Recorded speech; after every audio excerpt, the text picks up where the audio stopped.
Hello student, कैसे हो आप सभी का चैनल में स्वागत है। चैनल में आपने चैनल को सब्सक्राइब कर ले और बेल आइकन को प्रेस कर ले। मैं पार्थ दास। आज के वीडियो में हम पढ़ने वाले हैं टेंस।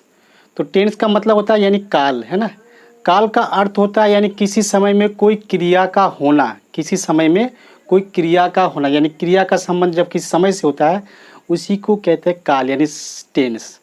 तो हम टेंस के विभिन्न रूपों को जानेंगे, उसके सभी भेदों को पढ़ेंगे एक एक करके। तो सबसे पहले हम शुरू करेंगे कि टेंस, है ना। तो टेंस तीन प्रकार के होते हैं। टेंस कितने प्रकार के? तीन प्रकार के। Present tense, past tense, future tense. और प्रत्येक टेंस के चार भाग होते हैं ना। सबसे पहले क्या करेंगे? Present tense. एक नंबर देख सकते हैं यहाँ पे। प्रेजेंट टेंस क्या होता है? प्रेजेंट टेंस, है ना। दूसरा क्या होता है? यानी past tense, past tense.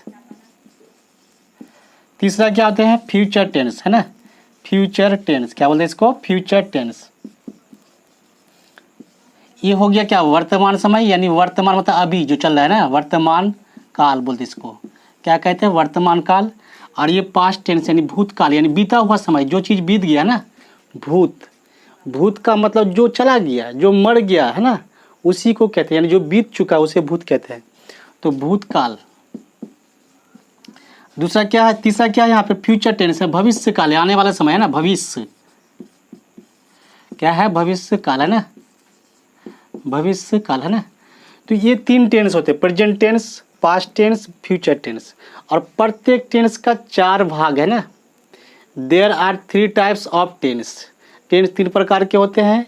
And 4 parts, there are 4 parts of each tense. और प्रत्येक टेंस के चार भाग होते हैं। तो सबसे पहले हम पढ़ेंगे प्रेजेंट टेंस को। क्या पढ़ेंगे यहाँ पर? प्रेजेंट टेंस को हम पढ़ेंगे इसके बारे में। तो प्रेजेंट टेंस को यहाँ पढ़ेंगे।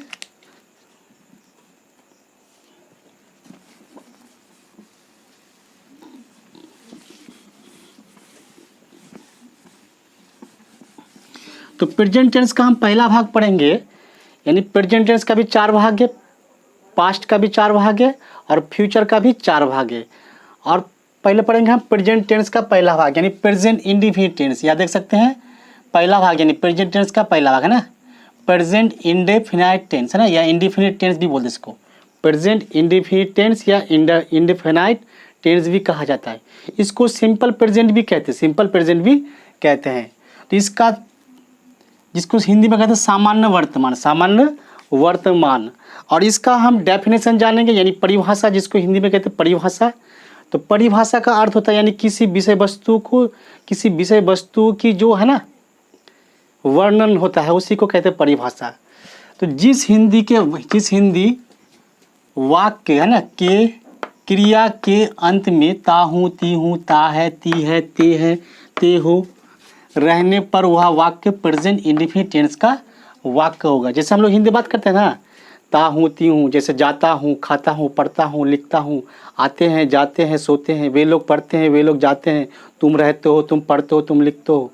यानी हर एक हिंदी के वाक्य क्रिया के अंत में ता हूँ, ती हूँ, ता है ना, समझ रहे हैं ना। यदि इस प्रकार का वाक्य रहता है हिंदी में, तो आप समझ लीजिए कि ये वाक्य जो अंग्रेजी का प्रेजेंट इंडेफिनिट टेंस का वाक्य है।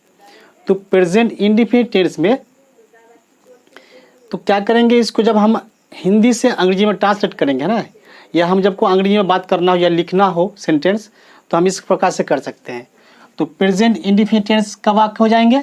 सबसे पहले हम पढ़ेंगे प्रेजेंट इंडेफिनिट टेंस में, यानी एफर्मेटिव सेंटेंस।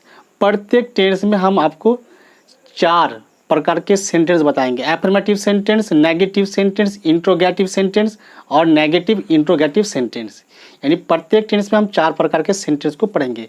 ऐसे सेंटेंस 7 प्रकार के होते हैं, लेकिन हम 4 सेंटेंस को पढ़ेंगे, है ना। तो प्रेजेंट इंडेफिनिट में हम पहला सेंटेंस क्या पढ़ेंगे? Affirmative sentence. एफर्मेटिव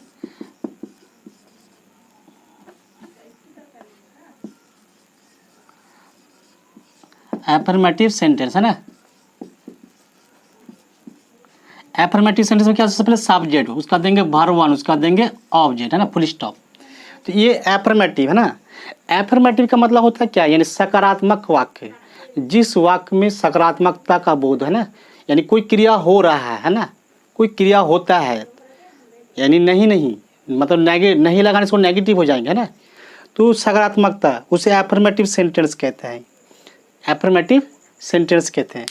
तो प्रेजेंट इंडेफिनिट टेंस में एफर्मेटिव सेंटेंस का स्ट्रक्चर क्या हो जाएंगे, सब्जेक्ट होगा सबसे पहले, उसके वर्ब वन ऑब्जेक्ट, सब्जेक्ट के बाद देख सकते हैं यहाँ पे सब्जेक्ट वर्ब वन ऑब्जेक्ट है ना। तो सबसे पहले हो जाएंगे सब्जेक्ट। अब बहुत सारे स्टूडेंट का माइंड में ये भी ख्याल नहीं आता कि सब्जेक्ट क्या होता है, वर्ब क्या होता है, ऑब्जेक्ट क्या होता है ना। सब्जेक्ट को हिंदी में कहते हैं कर्ता, क्या कहते हैं, कर्ता है ना।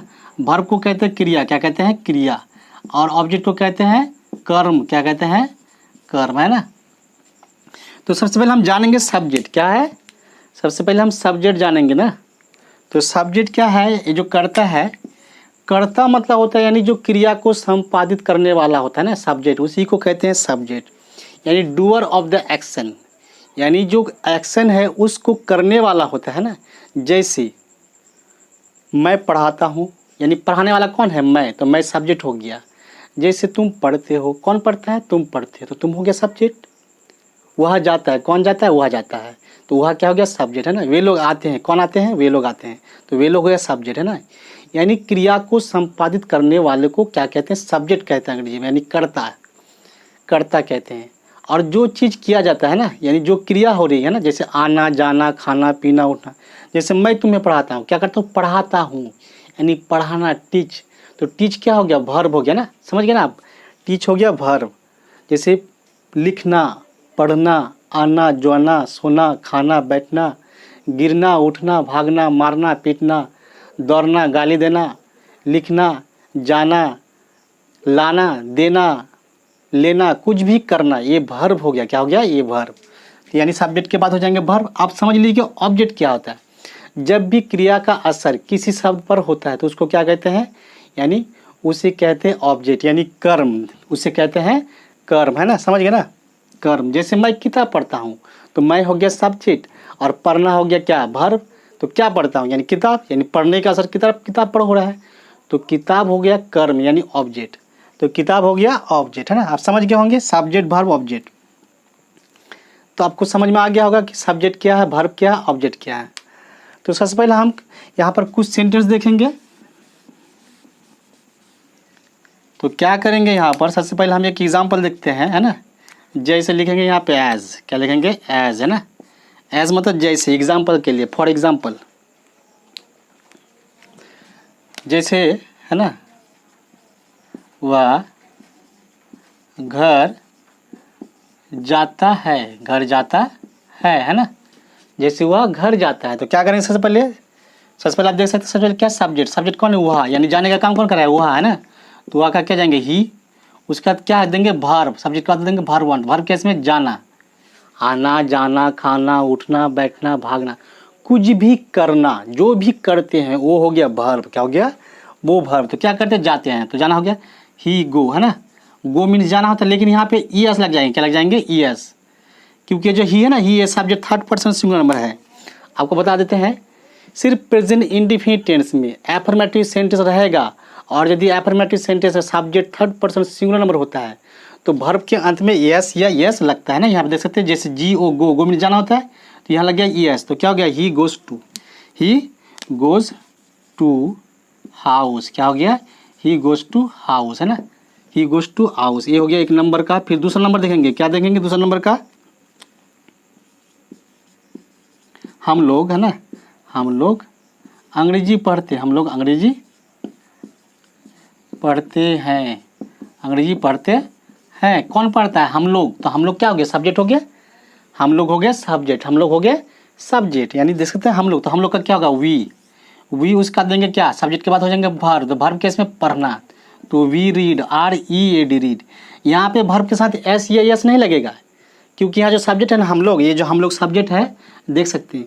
तो हम लोग क्या है, ये फर्स्ट पर्सन प्लूरल नंबर है। जब subject third person singular number रहेगा है ना, जब सेंटेंस में है ना subject third person singular number रहेंगे, तभी लगेंगे वर्ब के साथ एस या यस, सिर्फ इसी टेंस में, दूसरा टेंस में नहीं।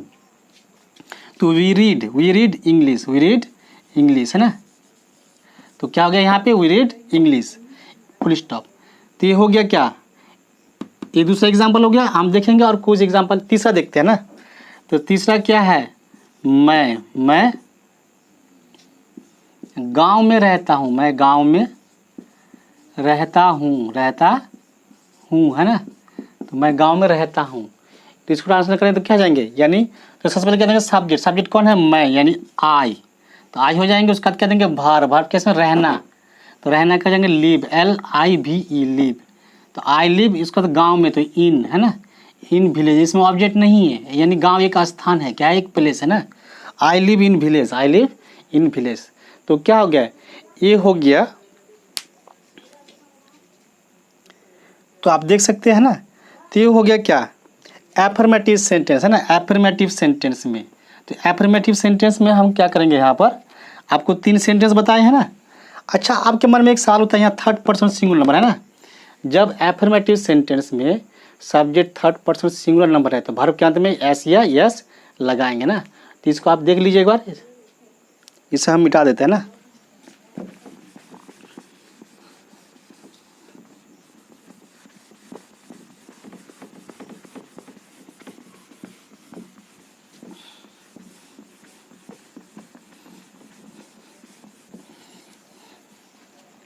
तो यहाँ पर हम एक नोट लिखेंगे आपके लिए, आप देख सकते हैं यहाँ पर लिख देंगे नोट, क्या लिखेंगे, नोट, है ना। नोट में हम लिखेंगे यदि, क्या लिखेंगे, यदि सब्जेक्ट, यदि सब्जेक्ट थर्ड पर्सन, कौन सा पर्सन, थर्ड पर्सन, है ना, सिंगुलर नंबर है, क्या रहे, सिंगुलर, सिंगुलर नंबर रहे, नंबर रहे ना। यदि यदि सब्जेक्ट, वाक्य में यदि सब्जेक्ट थर्ड पर्सन सिंगुलर, आपको बता भी दिया है, फिर भी हम यहाँ लिख देते हैं, यदि subject third person singular number रहे, रहे, है ना, तो वर्ब के अंत में VERB, वर्ब के अंत में क्या हो जाएंगे, अंत में यहाँ पे अंत में एस या एस लगेगा ना, एस या ES लगेगा, एस लगेगा ना। यदि subject third person singular number रहे तो वर्ब के अंत में एस या एस लगेगा। जैसे हम देखेंगे यहाँ पे उस एग्जाम्पल को, कुछ एग्जाम्पल देखेंगे, एक नंबर है ना, गाय, क्या लिखेंगे, गाय घास खाती है, घास खाती है ना, खाती है, देख सकते हैं यहाँ पर गाय घास खाती है ना।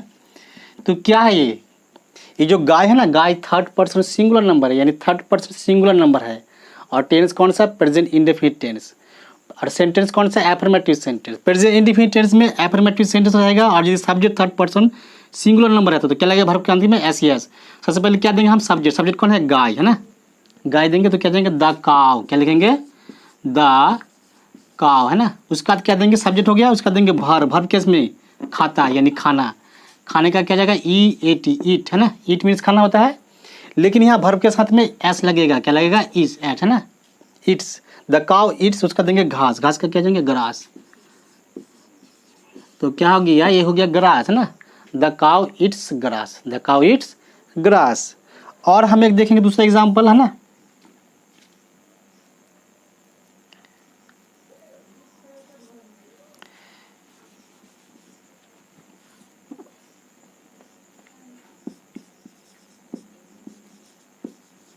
शिक्षक, है ना, किताब पढ़ाते हैं, किताब पढ़ाते हैं, पढ़ाते हैं, क्या है ये, तो ये हो गया एफर्मेटिव, है ना। दूसरा सेंटेंस दे, शिक्षक किताब पढ़ाते हैं, तो क्या जाएंगे, सबसे पहले देंगे सब्जेक्ट, क्या देंगे सबसे पहले, सब्जेक्ट, सब्जेक्ट कौन है इसमें, शिक्षक, तो द टीचर, क्या देंगे, ऐसे भी हम लिख सकते, द नहीं लगाने से भी चलेगा, टीचर, उसका देंगे वर्ब कैसे, पढ़ाना, पढ़ाने का टीच, TEACH, है ना, TEACH, तो यहाँ पे लग जाएगा ES, टीच, यानी इसमें H है ना, इसमें ES लग जाएगा।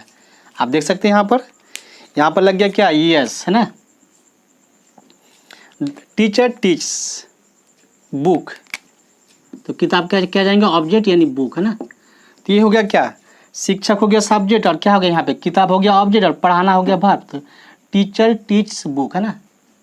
तीसरा सेंटेंस देखेंगे यहाँ पर,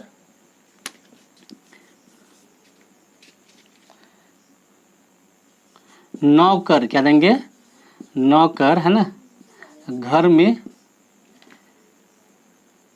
घर की सफाई करता है, घर की सफाई करता है ना, नौकर घर की सफाई करता है ना। तो क्या होगा, ये नौकर घर की सफाई करता है ना। तो क्या है यहाँ पे, नौकर थर्ड पर्सन सिंगुलर नंबर है।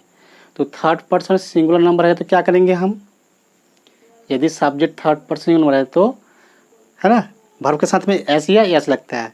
तो कौन सा है नौकर यहाँ पे, नौकर यानी सर्वेंट, द सर्वेंट, यहाँ लिख देंगे द सर्वेंट, है ना, सर्वेंट। उसका देंगे क्या, वर्ब। इसमें नौकर हो गया सब्जेक्ट, अब क्या है इसमें सफाई करना था, क्या जाएंगे क्लीन, क्या जाएंगे क्लीन, है ना। यहाँ पे लग जाएंगे क्या, एस, क्लीन है ना, तो यहाँ पे लग जाएंगे एस। द सर्वेंट क्लीन्स, घर की सफाई करता है। The servant clean the house, clean the, है ना, हाउस, क्या जाएंगे यहाँ पर हाउस, क्या जाएंगे हाउस, है ना। The servant cleans the house, यानी नौकर घर की सफाई करता है। The servant clean the house. आप यहाँ इस तरह से भी लिख सकते हैं, क्लीन द हाउस, है ना, क्लीन द हाउस। तो इस प्रकार से हम 3 सेंटेंस बताए आपको, थर्ड पर्सन सिंगुलर नंबर वाले, सब्जेक्ट वाले, है ना। अब आपको बताएंगे कि किस वर्ब के अंत में एस या ई एस लगेगा ना। आपके मन में सवाल उठता होगा कि हम ई एस देंगे कब और एस देंगे कब, है ना। तो देखते हैं यहाँ पे, इसको हम मिटा देते हैं सबसे पहले।